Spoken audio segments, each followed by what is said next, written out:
কৰিছে। ঘটনাটো মানে মই দোকানৰ পাইছোঁ, মোৰ তাতে ফোন আহিছে কি আপোনাৰ মামা কেনেকৈ গুলিয়াই দি গৈছে। মই ঘৰ পাইছিলোঁ, ঘৰৰ পৰা 3 নম্বৰ বিল্ডিং আৰু জাষ্ট টাৰ্ণিং এটা তাতে আহিছোঁ। তাতে দেখা পাইছোঁ মানুহ পৰি আছে, পুলিচৰ একো এইটো নাই। চাই আছে সিহঁতে এম্বুলেঞ্চ আহিব, কেতিয়া এম্বুলেঞ্চ আহিব? পুলিচৰ নিজৰ গাড়ী আছে, উঠাই লৈ যাব লাগে। পুলিচে আনা নাছিলে। মই গালি দিয়াৰ পিছত মানে হাল্লা কৰাৰ পিছতে পুলিচে উঠাইছে গাড়ীটো অনাৰ পিছত। এইটো কথা নহয় না। আৰু বেলেগত তেনেকা মানুহ চেফ থাকিব, থানা ওচৰত তেনেকা কাৰণ নব কি হ'ব? গলি এইটো বাহিৰত দোকান আছে আৰু ভিতৰত গলিত ঘৰ আছে, পেদল মানুহ ঘৰ যায় আছে। তাতে পৰি আছে ডেড বডি। গুলাই লগাৰ পিছত 10-15 মিনিট পিছত মানুহ অক্সিজেন লাগেই লাগে। এইটো কিয় অনা নাই সিহঁতে? পুলিচ তাতে ৰখা কৈছোঁ তাৰপিছত মা পিছতে তাতে চব চাই আছে। মানুহ চাইড কৰিছে, মানুহ চাইড কৰিলে কি হ'ব? যোনে মাৰিছে তাকতো ধৰিব পৰা নাই। কমচে কম বডিটোতো আনিব লাগে হস্পিটেলত। এইটো ৱেট এম্বুলেঞ্চ আহিব নেকি? টাইমত এম্বুলেঞ্চ পায় নেকি কেতিয়াবা? নিজৰ চাহটো নব লাগে, এইটোতো আহিব লাগে।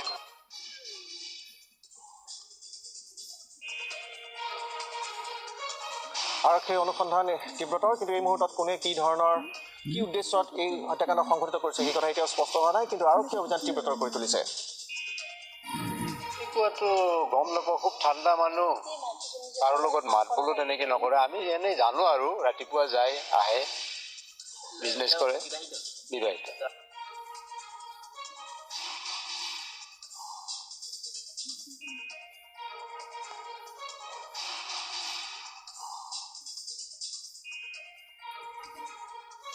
PM মানত ইভিনিং আজি এজন হাতীগাঁও আৰক্ষীয়ে আমাৰ তাত এজন গুলীবিদ্ধ মানুহজন লৈ আহিলে।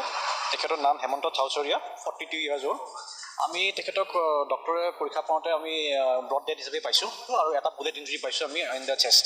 আৰু আজি তেখেত এতিয়ালৈকে আছে মছলি মহন্ত পৰীক্ষাৰ কাৰণে কালি তেওঁক GMCলৈ লৈ আজি ইয়াতে ৰখা মই মগত ৰখা চাই ভাবি আছোঁ। চিনি পাওঁ, ভাল ল'ৰাজন, বহুত ভাল, বহুত দিন আগৰ পৰাই চিনি পাওঁ। এতিয়া ইয়াতে আহিব 5 বছৰমান হ'ল নেকি।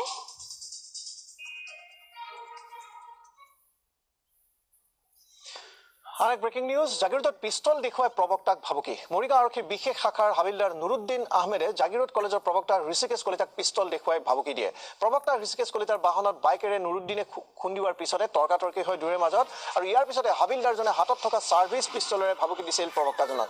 ঋষিকেশ কলিতাই জাগিৰোড আৰক্ষীক সমগ্ৰ বিষয়ে অৱগত কৰাৰ পিছত জাগিৰোড আৰক্ষীয়ে থানালৈ লৈ যায় অভিযুক্ত এই নুৰুদ্দিনক।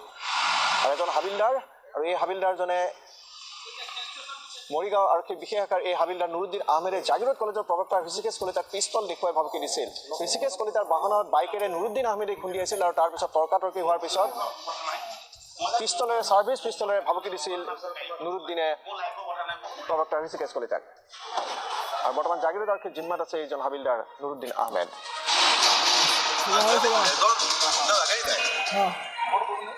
নিজৰ পৰা ৰাস্তাৰে যিটো চাইড ৰাস্তা আছে কলেজৰ কাষত অহা ছাৰ্ভিচ ৰোড, সেইটোৱে আহি আছিল। গতিকে মই কলেজৰ টাৰ্ণটো পোৱাই নাই, হঠাৎ মোক বেক চাইডৰ পৰা এখন বাইকে পালচাৰ বাইকে খুন্দা মাৰি দিলে। খুন্দাটো খুব মেজৰ নহয়, অকণমান লাগিছে। তাৰপিছত মই তাতে গাড়ীখন নৰখাই মই কলেজৰ পিনে সোমোৱা ৰাস্তাটোৰে আহি বুক ষ্টলৰ ফ্ৰণ্টতে গাড়ীখন ৰখালোঁ। ঠিক গাড়ীখন ৰখাই মই নামিছোঁ, তেখেতে মোক পিছপিনৰ পৰা দৌৰি আহি মানে ৰিভলভাৰ দৌৰিয়াই মোক মাৰিবলৈ ধৰিছিল। মানে কৈছে যে কিয় ইণ্ডিকেটৰ লাইট জ্বলোৱা নাই, গতিকে মই মানে ৰিভলভাৰটো হাতত লৈ মোক মানে মাৰিবৰ কাৰণে উদ্যত হৈছিলে। আৰু তেখেতে যথেষ্ট মদ্যপান কৰি আছিলে, গতিকে নিজৰ বেলেঞ্চত নাছিল। গতিকে মই অযথা বিশেষ তৰ্ক বিতৰ্ক নকৰিব, স্থানীয় ৰাইজ ওলাই আহিল। আৰু পুলিচৰ থানাখন যেনেকৈ ওচৰতে আছিলে, তেখেতেও উইদিন 5-10 মিনিটৰ ভিতৰত তেখেতসকলৰ মানুহ আহি পাই তেখেতে যথেষ্ট মদ্যপান কৰি থকা অৱস্থাত পোৱা দেখি আৰু ৰিভলভাৰটো তেনেকৈ উলিওৱা দেখি তেখেতক মানে পুলিচে ৰৈ গৈছে। তেজপুৰত গ্ৰেপ্তাৰ হামাৰ্ছ পিপল ডেমক্ৰেটিক নামৰ উগ্ৰপন্থী সংগঠনৰ সেনাধ্যক্ষ। তেজপুৰ আৰক্ষীয়ে ধানোৱা নগৰৰ এটা গৃহৰ পৰা আটক কৰিছে HPC-D সংগঠনৰ মুখ্য সেনাধ্যক্ষ লাল মিংথাং চানাটেক।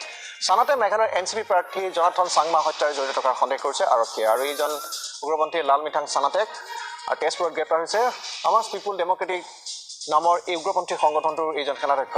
তেজপুৰ আৰক্ষীয়ে ধানোৱা নগৰৰ পৰা এটা গৃহৰ পৰা HPC-D সংগঠনটোৰ মুখ্য সেনাধ্যক্ষ লাল মিংথাং চানাটেক আটক কৰিছে। চানাতে মেঘালয়ৰ NCP প্ৰাৰ্থী জনাথন চাংমা হত্যাৰে জড়িত থকাৰ সন্দেহ কৰা হৈছে।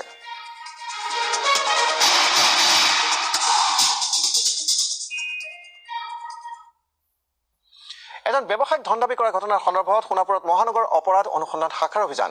এই অভিযানত অপৰাধ অনুসন্ধান শাখাই আটক কৰিছে দুজনকৈ লোকক আমিৰুল ইছলাম নামৰ এজন ব্যৱসায়িক এটা যুৱকৰ দলে 15 লাখ টকা দাবী কৰিছিল দাবী কৰা ধন নিবলৈ অহাৰ সময়তে অপৰাধ অনুসন্ধান শাখাৰ জালত পৰে এই যুৱককেইজন অভিযানকাৰী দলটোৱে যুৱককেইজনৰ পৰা জব্দ কৰে এখন বাহনো